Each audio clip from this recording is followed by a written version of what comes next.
Surprise, motherfucker.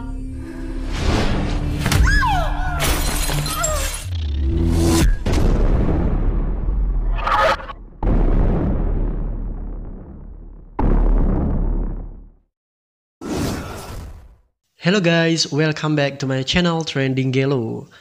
Kali ini kita akan rangkum alur film India dengan judul Mrs. Serial Killer. Film yang dirilis tahun 2020 ini dibintangi oleh Jacqueline Fernandez, Mohit Raina, Zayn Mary Khan, dan Manoj Bajpayee. Film ini berkisah tentang usaha seorang wanita untuk membuktikan bahwa suaminya bukan seorang pembunuh. Dan usahanya ini membuat sang wanita harus menjadi seorang pembunuh. Kok bisa? Nah makanya guys, simak rangkuman alur film ini tanpa skip biar ketemu magisnya film ini, dan simak juga review di bagian akhir video ya. Ya kali aja kalian bisa nebak siapa pelaku pembunuhan yang sebenarnya kan. Oke, tanpa banyak basa-basi kita langsung ke TKP.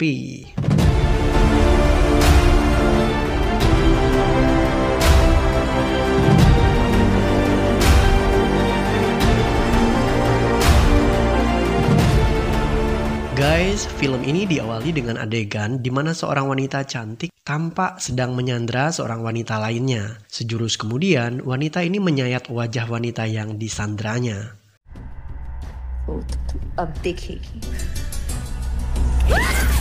Film kemudian beralih ke adegan di mana seorang wanita bernama Sonia yang melakukan video call dengan suaminya dan memberikan kabar bahagia bahwa ia sedang hamil. Keduanya tampak senang dengan kabar kehamilan itu.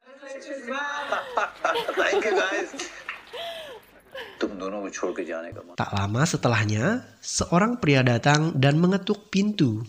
Wanita itu tak mengizinkan pria tersebut masuk. Namun sang pria memaksa guys. Pria tersebut adalah seorang inspektur polisi bernama Imran. Dan dia adalah mantan pacar Sonia. Imran mendatangi Sonia untuk menyelidiki kasus hilangnya 6 gadis di kota itu. Sonia tidak senang dengan kehadiran Imran. Ia pun mengusir pria itu keluar dari rumahnya. Namun, lelaki itu berjanji ia akan keluar setelah menghabiskan segelas minuman. Guys, Imran mendatangi rumah itu karena ia mencurigai suami Sonia sebagai pelaku pembunuhan. Polisi Imran akhirnya menemukan 6 gadis yang hilang. Sayangnya mereka semua sudah tidak bernyawa. Korban adalah 6 gadis yang hamil sebelum menikah. Kemudian mereka diaborsi. Janinnya disimpan dalam sebuah wadah menyerupai toples dan dipajangkan guys. Suami Sonia yang bernama Joy ditangkap polisi karena mayatnya ditemukan di lokasi pertanian miliknya. Orang-orang pun mulai meneror kehidupan wanita itu setelah mereka mengetahui bahwa suaminya adalah seorang psikopat yang gak punya akhlak guys. Saat mengunjungi suaminya, Sonia tampak sangat terpukul. Ia percaya suaminya bukanlah psikopat yang menghabisi ke-6 gadis itu. Guys, Joy, suami Sonia adalah seorang dokter terkenal di kotanya. Atas saran suaminya, Sonia kemudian mencari pengacara handal sekaligus teman suaminya yang bernama Tuan Rastogi. Namun sayang, saat ditemui pengacara tersebut justru menderita sakit. Sekalipun sakit, Rastogi siap untuk membantu Joy karena ia yakin temannya itu adalah pria yang tidak berdosa. Sidang perdana digelar, sekelompok massa berteriak agar dokter psikopat itu dihukum gantung. Guys, sidang ini berlangsung unik karena kondisi kesehatan Rastogi. Ia menghadiri persidangan via video call. Jaksa penuntut memulai keterangannya. Mereka menunjukkan barang bukti berupa puntung rokok dan rambut milik Tuan Joy di TKP. Karena barang bukti itulah permohonan jaminan Tuan Rastogi untuk kliennya saat sidang perdana ditolak. Guys, saat keluar dari sidang, massa mengamuk dan memukuli Tuan Joy. Beruntung pria itu berhasil diamankan polisi. Sonia mendatangi pengacara dan mengatakan bahwa polisi Imran adalah dalang di balik semua ini. Menurutnya, pria itulah yang memfitnah suaminya. Rastogi sendiri mengatakan sulit untuk memenangi kasus tersebut karena semua bukti sudah mengarah pada Tuan Joy. Satu-satunya cara adalah membuat seakan-akan pembunuh berantai itu masih ada. Dengan demikian, orang-orang akan berpikir bahwa bukan Tuan Joy pelakunya. Tapi, siapakah yang bersedia menjadi pembunuh berantai selanjutnya?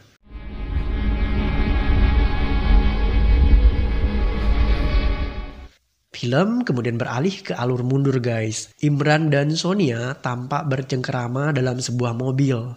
Dari obrolan keduanya, diketahui jika Sonia adalah anak tunggal dan kedua orang tuanya tidak merestui hubungan ia dan Imran. Sonia mengajak Imran kawin lari, namun pria tersebut tidak mau menikah tanpa restu dari orang tua. Demi membela suaminya, Sonia akhirnya memutuskan untuk menjadi pembunuh berantai, tetapi tugasnya tidak mudah. Sonia adalah gadis yang lembut, jangankan membunuh dengan cara yang sadis. Memutuskan ekor cicak saja, gadis itu tidak tega guys. Langkah pertama yang harus dilakukan Sonia untuk menjadi pembunuh berantai adalah dengan mencari target sasaran. Untuk itu ia harus mendatangi klinik bersalin. Saat petugas resepsionisnya lengah, ia memoto semua data pasien yang akan konsultasi dengan dokter. Dengan demikian, ia bisa mengetahui siapa saja target yang akan menjadi korbannya.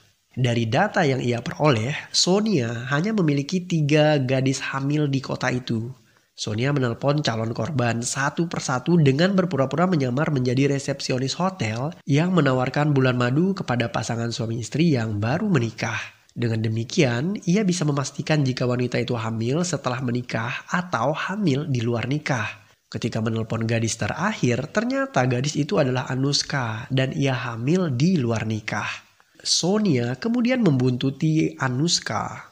Gadis itu terlihat dibawa pacarnya ke suatu tempat. Saat Anushka memberitahu pacarnya bahwa ia hamil, sang gadis malah ditinggalkan oleh sang pacar. Merasa putus asa, Anushka kemudian memilih untuk bunuh diri dengan menabrakkan dirinya ke sebuah truk. Tetapi Sonia malah menolongnya. Ia melakukan itu karena Anushka adalah target berharganya guys. Gadis itu harus mati di tangannya dan dengan cara yang ia inginkan demi menyelamatkan nyawa suaminya yang ada di penjara. ने मेरी जान बचाई उसकी फिक्र मत करो जरूरत पड़ने पे वापस ले लूंगी. Guys, sekalipun terlihat rapuh, Anushka ternyata jago bela diri. Terbukti gadis ini adalah pelatih taekwondo. Nyali Sonia pun jadi menciut guys. Sonia nggak habis akal. Ia memilih membius gadis itu.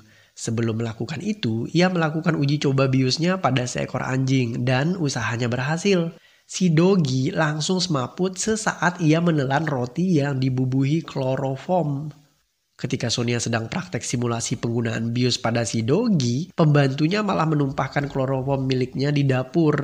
Karena takut dimarahi majikannya, ia menggantikan botol kosong kloroform tersebut dengan air putih guys. Aksi penculikan target yang bernama Anushka pun dimulai. Sonia berusaha membius gadis itu dengan kloroform yang sudah tertukar sama air putih tadi. Dan alhasil itu nggak mempan. Si Anushka malah berpura-pura pingsan guys. Saat Sonia berniat mengangkat tubuhnya untuk dimasukkan ke dalam mobil, ia pun beraksi dengan menendang Sonia. Awalnya Sonia berencana menangkap Anushka. Tetapi sekarang situasi berbalik. Justru Sonia yang dikejar-kejar oleh Anushka.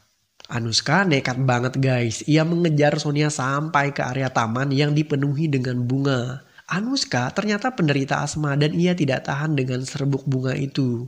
Hal inilah yang menguntungkan posisi Sonia, yang pada akhirnya membuat gadis ini mampu menaklukkan Anushka. Alhasil Anushka pun ditangkap dan disekap dalam sebuah ruangan kosong. Keesokan paginya polisi mendapatkan laporan jika seorang gadis menghilang. Polisi Imran menemukan sebuah diari milik Anushka. Dan dari diari itulah ia kemudian mengetahui jika gadis ini hamil dan punya pacar bernama Sid. Dari keterangan Sid, diketahui jika pria itu menyesal telah meninggalkan gadis itu dan ia berjanji akan menikahinya. No way, sir. Anushka never gave a rat's ass about what people think. Sonia mendatangi Anushka. Gadis ini diikat matanya sehingga ia tidak mengetahui siapa penculiknya. Sonia juga menyamarkan suaranya dengan memutarkan suara rekaman HP saat berkomunikasi dengan Anushka. Guys, saat adegan penculikan dan kejar-kejaran yang berujung tertangkapnya Anushka, gadis itu mengira jika Sonia adalah seorang pria. मुझे भूख लगी है और खाना है. I promise मैं फिर से नहीं काटूंगी. Berdasarkan tutorial aborsi daring yang ia tonton di internet, Sonia akhirnya memutuskan untuk mengaborsi gadis itu. Sebelum ia sempat melakukan hal tersebut, Anushka memohon agar mengasihani bayinya yang ada dalam kandungannya. Merasa simpati, Sonia malah membatalkan niatnya untuk mengaborsi Anushka. Sonia kemudian menelpon sang pengacara bahwa ia ingin melepaskan gadis itu. Ketika ia sibuk menelpon, Anushka justru berhasil melepaskan ikatannya dan menyerang Sonia saat dia masuk ke dalam ruangan.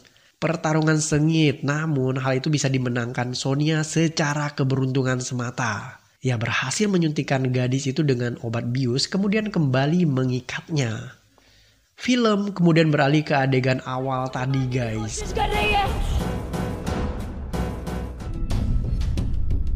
वो तो तू अब देखेगी।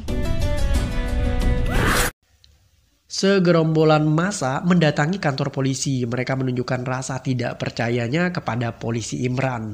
Kali ini opini mereka berbalik, guys. Jika di awal mereka membenci Dr. Joy, sekarang mereka justru meyakini bahwa Dr. Joy tidak bersalah. Buktinya penculikan gadis itu terus berlanjut sekalipun doi ada di dalam penjara. Tak lama kemudian, seseorang menelpon dan mengaku bahwa ia pembunuh berantai tersebut. Penelpon misterius itu bahkan memberitahu polisi letak mayat korban yang ia habisi. Dan benar saja, saat mendatangi TKP ditemukan mayat gadis tanpa kepala dan sebentuk janin bayi dalam sebuah wadah.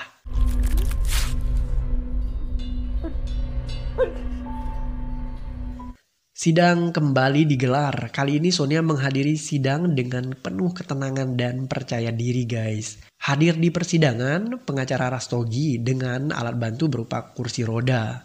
Di persidangan kedua ini, akhirnya permohonan penangguhan penahanan terdakwa dikabulkan oleh hakim.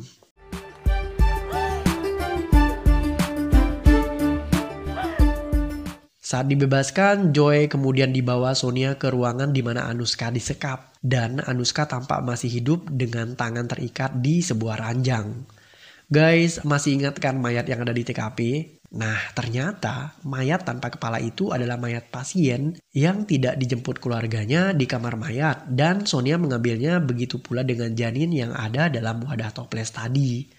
Adegan beralih ke sebuah bar di mana polisi Imran tampak sedang dikeroyok oleh beberapa pemuda.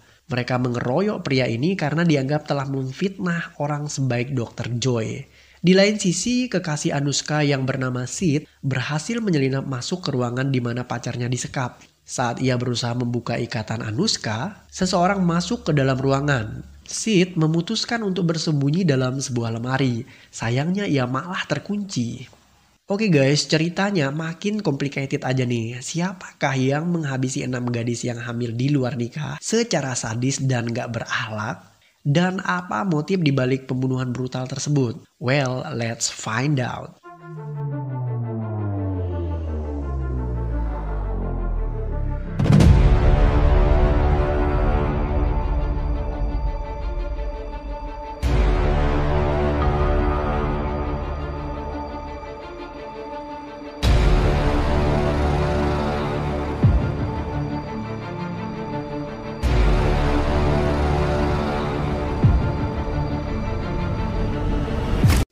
Ketika Sonia terbangun, ia menemukan suaminya tidak ada di kamarnya. Sonia bergegas ke ruangan di mana ia menyekap Anushka dan di sana ia menemukan suaminya sedang melakukan operasi terhadap Anushka. Joy menjelaskan jika ia melakukan semuanya itu karena ia benci melihat wanita yang hamil di luar nikah.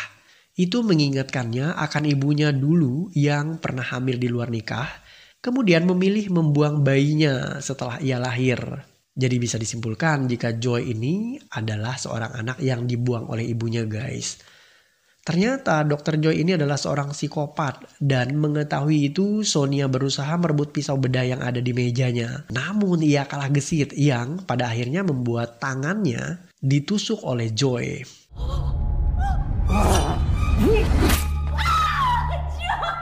Joy, I'm not a fucking ice cream. Selain itu Joy juga mengikat Sonia pada sebuah kursi. Saat Joy hendak membedah Anushka, Sid yang terkunci dalam lemari berteriak. Dr. Joy pun kemudian membuka lemari dan Sid berusaha menyerangnya, namun pukulannya meleset dan bahkan ia yang dipukul bertubi-tubi oleh Dr. Joy. Sesaat sebelum Sid tumbang, pesan SMS yang tadinya ia ingin kirim ke Imran akhirnya benar-benar terkirim. Polisi Imran yang terkapar akibat dikeroyok beberapa pemuda tadi mencoba bangun guys. Setelah membaca isi pesan Sid, ia pun segera menuju ke TKP. Tapi nasibnya malah setali 3 uang. Ia juga gagal menekuk dokter psikopat itu guys. Alhasil Imran, Sid, Anushka, dan Sonia, mereka semua terikat tak berdaya. Dr. Joy kemudian mengambil dompet Imran yang terjatuh. Dari foto di dompet, ia mengetahui jika Imran memiliki seorang adik bernama Afrin. Ia juga mengetahui jika Imran pernah punya hubungan dengan istrinya di masa lalu. Ketika Imran ingin menikahi Sonia, rencana pernikahan batal karena waktu itu adik Imran yang bernama Afrin ternyata dibunuh oleh Dr. Joy. Dr. Joy juga memukul pria itu yang membuatnya koma selama 2 tahun dan saat itulah Sonia akhirnya dijodohkan orang tuanya dengan Dr. Joy. Drama dokter gila yang bernama Joy terus berlanjut guys. Kali ini ia mulai menyayat perut Anushka dan saat itu juga Imran berhasil melepaskan ikatannya. Imran kemudian melempar pisau bedah tepat mengenai tangan dokter Joy yang memegang pistol waktu itu. Adegan action ini diakhiri dengan dokter Joy yang berusaha menusuk Anushka tetapi dihadang oleh Sonia. Yang membuat gadis itu terluka parah di bagian perutnya sehingga membuatnya terpaksa kehilangan bayinya. Di saat yang bersamaan, Imran juga menikam Pak Dokter dari belakang.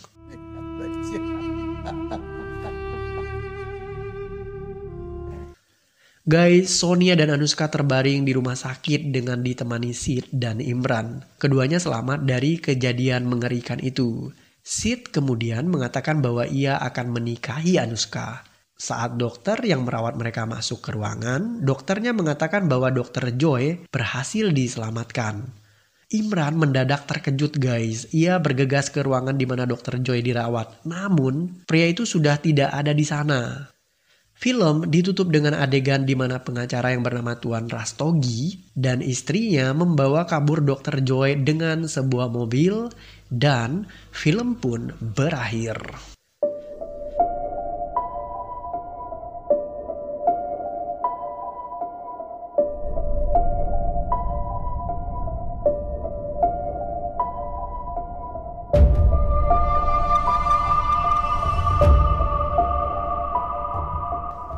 Oke guys, it's review time. Menurut aku pribadi, film ini memiliki ide yang agak unik dan eksentrik. Seorang wanita yang baik dan lembut melatih dirinya untuk menjadi pembunuh.